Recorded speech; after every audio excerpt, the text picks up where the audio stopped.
This is the all-new Meet Pontiac Grand Prix. 1988 Pontiac Motor Trend Grand Prix. called its advanced design If the squarely in previous step with the generation 90s. Grand Prix was They lost said in its a sea of spectacular platform interior produced a consolidation driving and environment lackluster second to power none. play.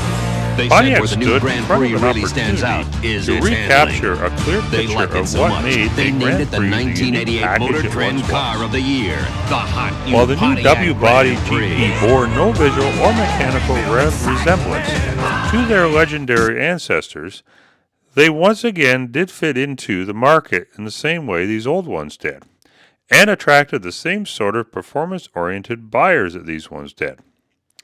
Perched on a 107.5-inch wheelbase, the new generation Grand Prix was a radical departure from its predecessors.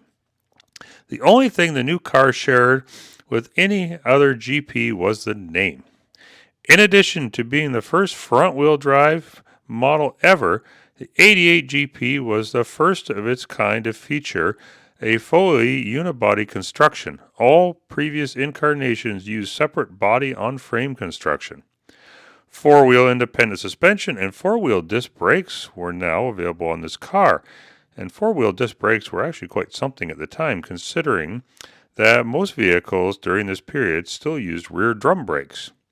Furthermore, they were powered exclusively by a fuel-injected 60-degree V6, and the window had closed on the V8 engines for now, though a manual transmission did make a return after an 8-year absence.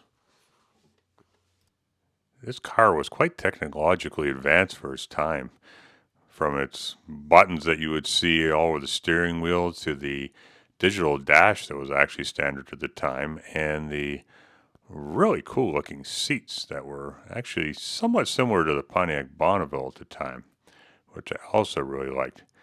Anyhow, let's continue with the new revisions. The styling of the new Grand Prix was also a radical departure from previous generations. Though familiar Pontiac cues, such as the split front grille, were retained, their interpretation was now incorporated in a new aerodynamic package. Up front, a urethane fascia housed flush-mounted headlamps, which flowed into a low-profile hood. The windshield was radically laid back at a 62-degree angle, which aided airflow over the cockpit.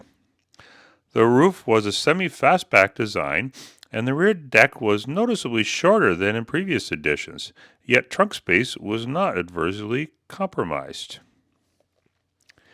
While the basic GM10W platform was actually shared with the Buick Regal, Oldsmobile Cutlass Supreme, and upcoming Chevy Lumina, none of these cars had exterior sheet metal that would interchange with any of the other division's cars, giving each car a very distinctive look without the added expense of tooling up for a completely different car each time. The cookie-cutter look had finally been eliminated. About time. They did, however, share much underneath, incorporating McPherson struts up front and independent tri-link design in the rear. The body shape of the new GP was clearly the effort of extensive wind tunnel testing combined with sensible interior volume constraints. The efforts paid off, as the coefficient drag for this base coupe stood at 0.299, a very impressive number, which was easily in F-body territory. As one might guess, this slippery silhouette of the GP was an immediate hit with NASCAR racers and racing fans, as well as, to a lesser extent, drag racers. The new Grand Prix offered 3 versions: the base model, the luxury edition, the LE, and the sport edition, SE, a sort of reincarnation of what the old SJ series was.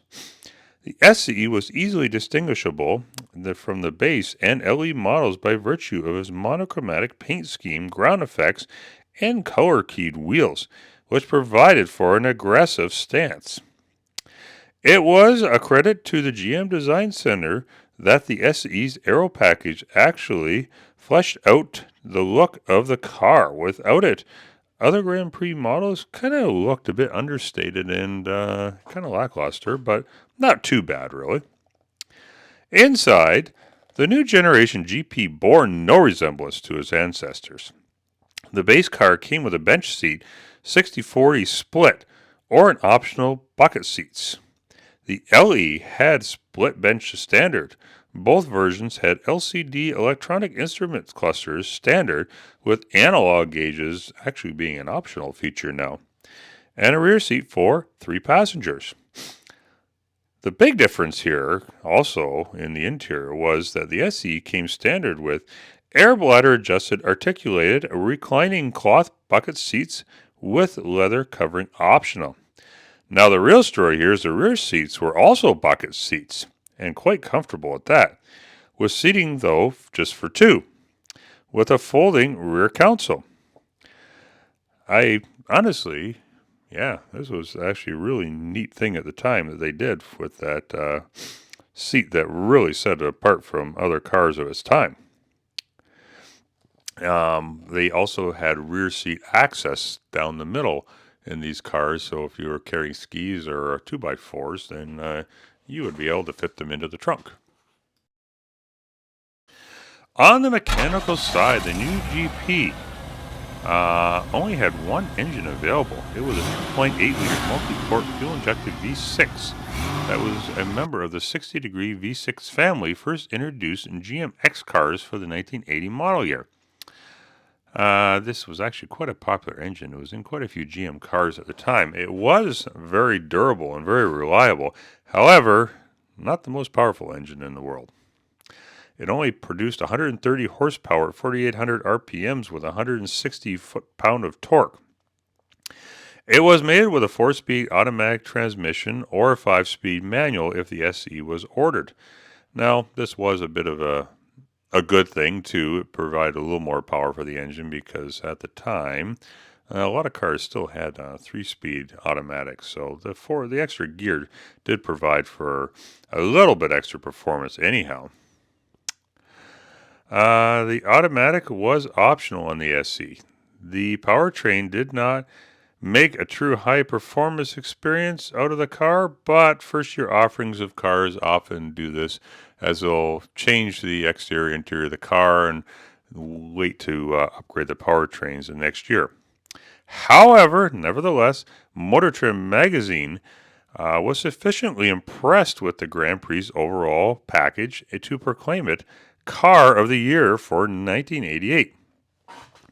Production numbers of the all-new Grand Prix jumped dramatically to a more respectable 86,357 units this year, which included 38,071 base models, 28,398 LEs, and 19,888 SEs.